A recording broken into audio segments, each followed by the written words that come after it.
Here's the good news. By the time you're 27, there's a solid chance your net worth turns positive. Congratulations, you made it to zero. That's the bar now. That's what we're celebrating.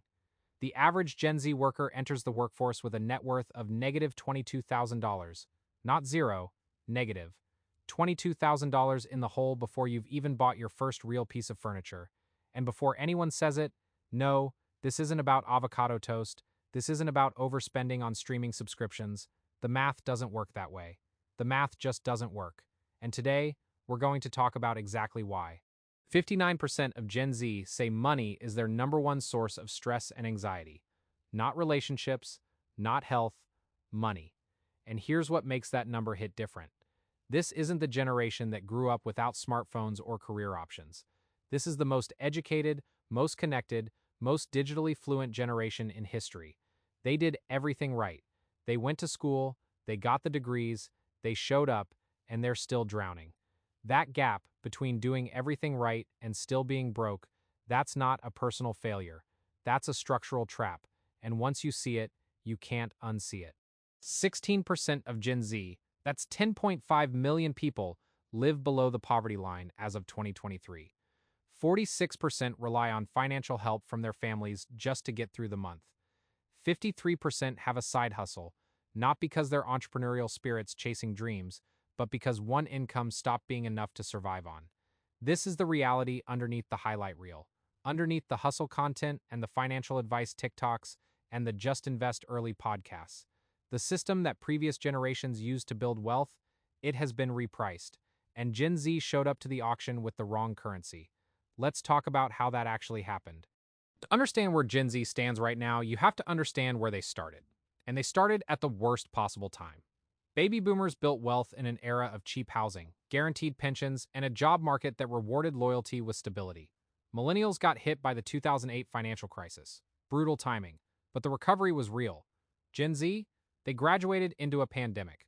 2020 wasn't just bad for business, it deleted the early career years that compound everything else. Networking, mentorship, entry-level promotions, learning how to navigate an office, all of it evaporated. And those aren't just soft skills. Those are the invisible building blocks of a career trajectory. The setup for Gen Z's financial life went wrong on multiple fronts simultaneously. And that's what makes it different from previous generational struggles. It wasn't one bad recession. It wasn't one industry collapsing. It was housing, education costs, healthcare, credit, and the job market all repricing at the same time. When people say every generation had it hard, they're not wrong, but they're comparing a flat tire to a car that's been totaled. The scale of simultaneous disruption Gen Z faced has no modern precedent, and the data backs that up, not as an excuse, but as a diagnosis. You can't fix what you won't name accurately. Here's what I want you to hold on to as we go through this. There are 5 pillars that explain Gen Z's financial position. Not random bad luck, not generational laziness, 5 specific, measurable, structural forces that combine to make wealth building significantly harder for anyone born between 1997 and 2012.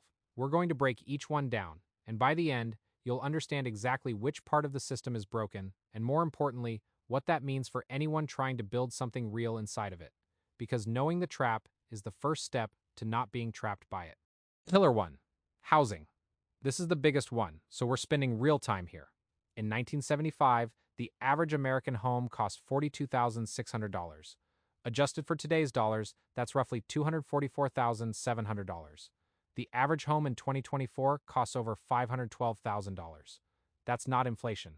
Inflation would give you $244,700. What you're seeing is a market that has more than doubled beyond inflation. And the impact on Gen Z specifically? They're paying 31% more for housing in 2022 than millennials did at the exact same age, 1 decade earlier. 31% more in 10 years. That's not a trend, that's a wall. 3 in 5 renters aged 18 to 25 are spending more than 30% of their income on housing alone. That's the threshold economists use to define housing cost burdened. Past that line, you have almost no room to save, invest, or absorb any unexpected expense. And this isn't a coastal city problem anymore. It's spread everywhere. 52% of young adults were still living with at least one parent as recently as July 2020, according to Pew Research. Not because they wanted to, because the alternative required a salary that entry-level jobs weren't paying. Housing didn't just get expensive, it became a filter for everything that comes after it. Pillar 2, the debt trap. Gen Z didn't choose debt. Debt was the price of admission. The average Gen Z student loan balance sits at $20,900. That sounds manageable until you stack it next to a starting salary, rent, car insurance, and a credit card with a 21.76% interest rate. That rate, by the way, was 11.82% in 2014. Wallet Hub. It more than doubled in a decade. 1 in 7 Gen Z adults have already maxed out at least one credit card, according to the New York Fed. And the average debt-to-income ratio for Gen Z hit 16% by the end of 2023. TransUnion. You're not behind because you're bad with money.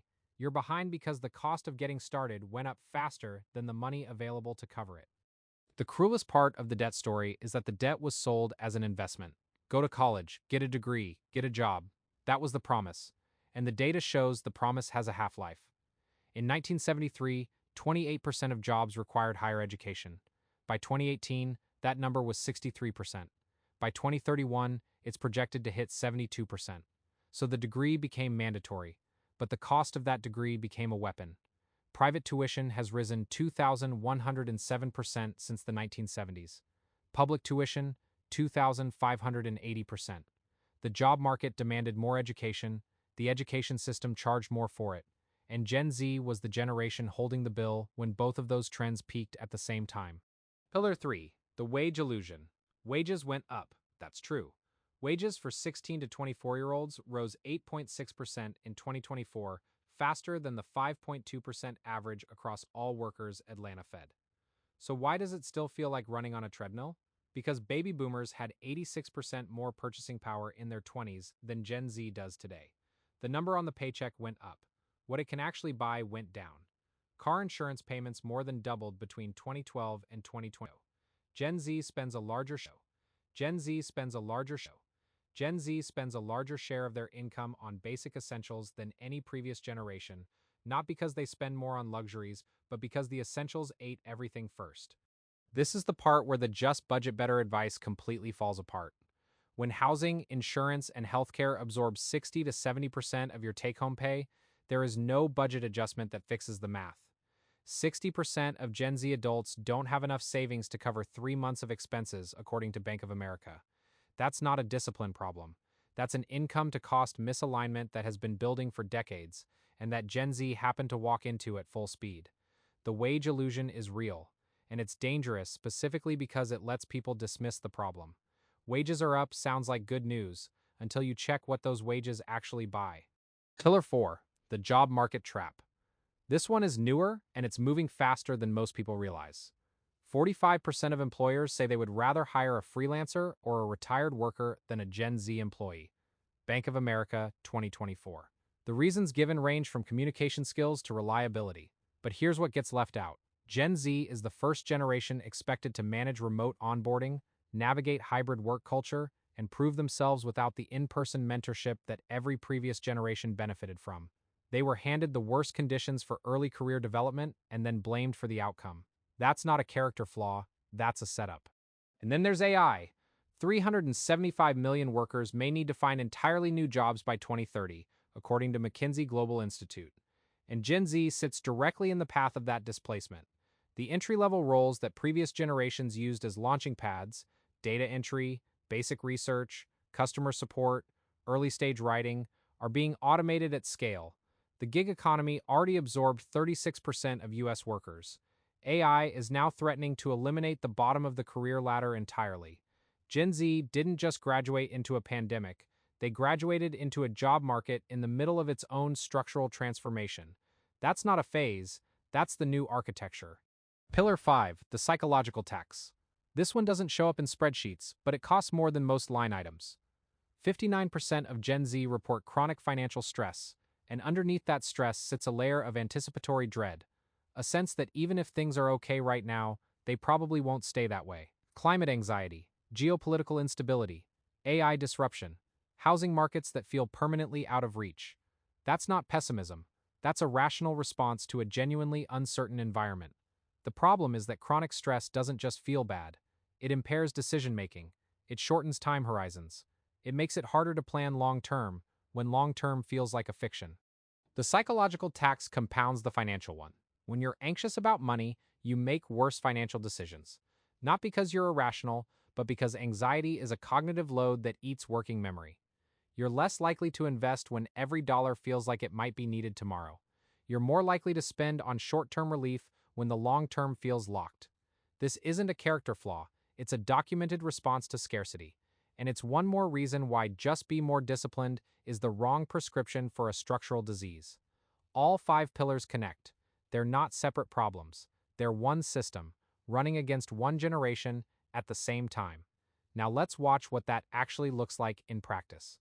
I want to tell you about someone I'll call Marcus, 26 years old, computer science degree from a mid-tier state school, graduated in 2021, right in the middle of what the headlines were calling a tech boom.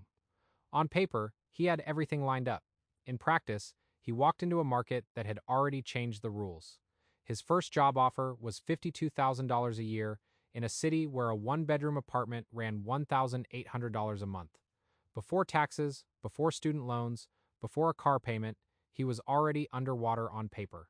He took the job anyway, because the alternative was moving back home, and he had a plan. The plan was simple. Work for 2 years, get promoted, use the bump to start saving. Standard playbook. Except in month 8, his company announced layoffs, not because of his performance, because of a strategic restructuring. He was among the first hired, among the first cut. He spent the next 4 months job hunting while burning through the $3,000 he'd managed to save. He interviewed at 14 companies, he got 3 offers. One was $48,000, less than his previous salary. One was a contract role with no benefits. One was a startup that folded 6 weeks after he started. None of this happened because Marcus made bad decisions. It happened because the floor of the market kept dropping. Here's where Marcus made his first real mistake. And I want to be precise, because this matters. After the startup collapsed, he put $6,000 on a credit card to cover rent while he looked for work again. That's not reckless, that's survival. But at 21.76% interest, survival has a very high monthly fee. He found another job 3 months later, $57,000 this time. Progress.